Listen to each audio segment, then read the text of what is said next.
ఇప్పుడు legendary producer Allu Arvind గారిని మాట్లాడవలసిందిగా రిక్వెస్ట్ చేస్తున్నాం. సార్, అందరికంటే క్రేజీ ఫ్రెండ్ మీరే సార్. ప్రతిసారి ఫుల్ ఫన్ క్రియేట్ చేస్తూ ఉంటారు. ఇది ఒక ఎటకారం బ్యాచ్. ఈ వాసు ఎటకారం, ఆ డైరెక్టర్ ఎటకారం, నేను మొత్తం ఈ ఎటకారం అంతా కలిపి ఈస్ట్ గోదావరి అంతా వెటకారం. జనరల్గా ఈస్ట్ గోదావరి ఒక వెటకారం డిస్ట్రిక్ట్. వాళ్ళకి ఆ ఫన్ సరదా అంటే చాలా ఇష్టం.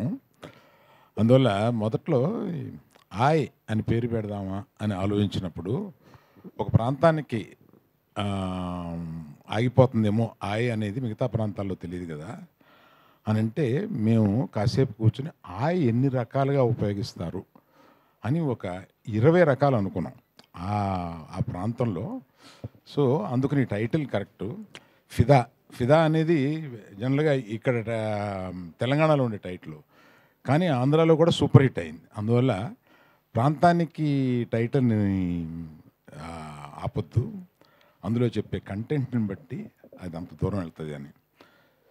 సినిమా చాలా సరదాగా ఉండే సినిమా. అంటే ఇవాళ సరదాగా ఉండే సినిమాలు బాగా పే చేస్తున్నాయి కాబట్టి తప్పకుండా ఇది పే చేస్తాను అనుకుంటున్నాను నేను. ఆ దర్శకుడికి ఆ టైమింగ్, మన కామెడీలో కావాల్సింది ఏంటి, మెయిన్ టైమింగ్. ఆ టైమింగ్ గ్రిప్ ఉంది. నేను ఫస్ట్గా నితిన్ని అప్రిషియేట్ చేయాలి. నాకు కథ చెప్పి నితిన్ అడుగుతున్నాం అంటే ఊరుకోవా అన్నాను వాసుని. అంటే హీరో అవ్వాలనుకున్నప్పుడు ఇలా కొడితే 20 మంది పడిపోయేలాగా అనుకుంటారు, కానీ ఈ కామెడీ సబ్జెక్టు ఫ్రెండ్స్ తోటి రోడ్ల మీద అల్లరి చేస్తూ తిరిగే ఈ సబ్జెక్ట్ ఎందుకే ఒప్పుకుంటారు అని అంటే, తర్వాత ఆయనతోటే నాకు చెప్పించాడు. నాకు కథ చాలా నచ్చిందండి, చాలా సరదాగా ఉంది. ఈ సినిమాలో నేను ఎంతమందిని కొడితే ఎంతమంది పడిపోతారని కాదు కదా, మీరు అలా అన్నారంట, హీరోయిజం ఉండాలి కదా అనేది. నాకు కాదండి, నాకు కథ హిట్ అయితే అదే హీరోయిజము అని. అతనికి ఒక 80% క్యారెక్టర్లో ఉంటారు. ఇంకో 2 ఫ్రెండ్స్ చాలా సరదాగా చేశారు. ఇంకొక అతని పేరేంటి, అతను ఇక్కడ లేడు, అంకిత్ అనే అతను ఇక్కడ లేడు. కాకపోతే ఆ సినిమాలో నాకు నేను రష్ చూసినప్పుడు నాకు నచ్చింది ఏంటంటే, మొదట్లో ఏమో తిట్టాను, ఈ సినిమాని ఈస్ట్ గోదావరి వర్షంలోకి తీసుకెళ్ళి సినిమాని తీస్తామండి అన్నారు. అప్పుడెప్పుడో ఆ వర్షం అప్పుడే తీస్తాము, ఇలా తీస్తాం అలా తీస్తామన్నారు. అది సినిమా జరిగి వర్షాలు అయిపోయిన తర్వాత ఎప్పుడో వచ్చింది. అది వచ్చి దాన్ని ప్రతి సీన్కి వర్షం కురిపిస్తూ 1 కోటి చిల్లర వర్షానికి అయ్యిందండి. ఇది వాసు లెక్కలో రాసుకోవాలో మరి డైరెక్టర్ లెక్కలో రాసుకోవాలో తెలియదు. వర్షం వచ్చినప్పుడే వీళ్ళు సీన్లు తీశారు, వర్షం రప్పించారు, ఆర్టిఫిషియల్ వర్షం కురిపించారు. ఇలాగా. కాకపోతే ఫైనల్గా సినిమా చూసినప్పుడు ఆ గ్రీన్స్లోకి వర్షంలోకి మనల్ని తీసుకెళ్ళి మనం తడుస్తున్న ఫీలింగ్ తీసుకొచ్చారు. అందువల్ల నేను కూడా గట్టిగా ఏమనలేకపోతున్నాను. రిలీజ్ తర్వాత చెప్తాను. ఒకసారి ఏదో పెద్ద కుటుంబంలో నుంచి ఒక మనిషిని హీరోగా పెట్టుకుంటున్నాం కదా అని ఎన్టీఆర్ గారికి ఫోన్ చేశాను. ఫోన్ చేసి ఇలాగా నితిన్ అనుకుంటున్నాము అని అంటే, ఏమండి ఎవరి లైఫ్ ఆడదే, అది మనం సినిమాని ఫస్ట్ డే వరకు ఏదో మన బంధువులనో మనవాళ్ళనో ఇదని చెప్పుకుని తీసుకుని వెళ్తాం.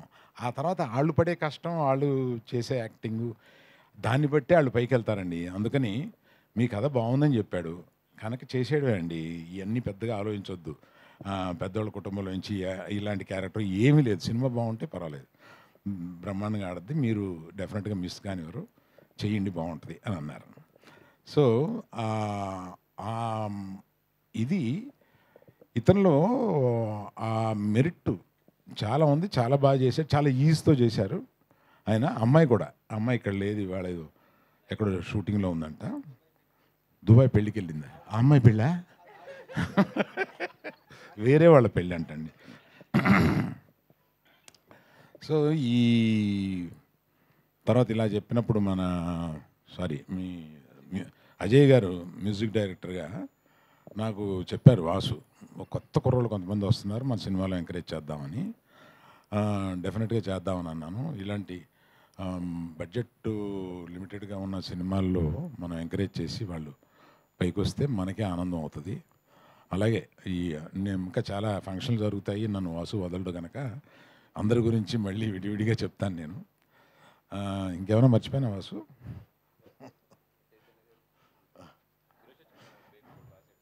ఎవరు? మేబీ కూడా రాశారు కదా మీరు. లిరిసిస్ట్ సురేష్ గారును, తర్వాత మాకు చైతన్య గారు మా బ్యానర్లో, అంటే ఈయన కష్టాలు వస్తే అతుకునే టైప్ అనమాట. ఈయన అంటే ఎక్కడో జరగటలేదు, ఇదేదో ఎడిటింగ్ దీన్ని ఇంకా బెటర్గా చేయాలి, లేకపోతే ఈ సినిమాని ఇంకొంచెం బెటర్గా చూపించాలి అనుకున్నప్పుడు ఆయనకున్న అనుభవం తీసుకొచ్చి చూపిస్తే ఆయన దాన్ని అక్కడ కూర్చుని నెలల తరబడి దాన్ని రిపేర్ చేస్తూ మనకు వచ్చే ప్రోడక్ట్ని మనం అలా చూస్తాం. కానీ వెనకాల చాలా కష్టాలు ఉంటాయండి. ఆ కష్టాలని ఎక్కువ పంచుకునే వాళ్ళల్లో మా గీతార్ట్స్లో చైతన్య ఒకడు. Thank you Chaitanya, thank you. So media మిత్రులకి ఇక్కడి నుంచి జనం బాగుంది అని చెప్పే వరకు మీరు తీసుకెళ్ళాలి. మాకు ఓపెనింగ్ వచ్చినాయి అంటే మీరు కొంత కారణం అవ్వాలి. Thank you very much. Thank you sir, thank you so much. Yeah.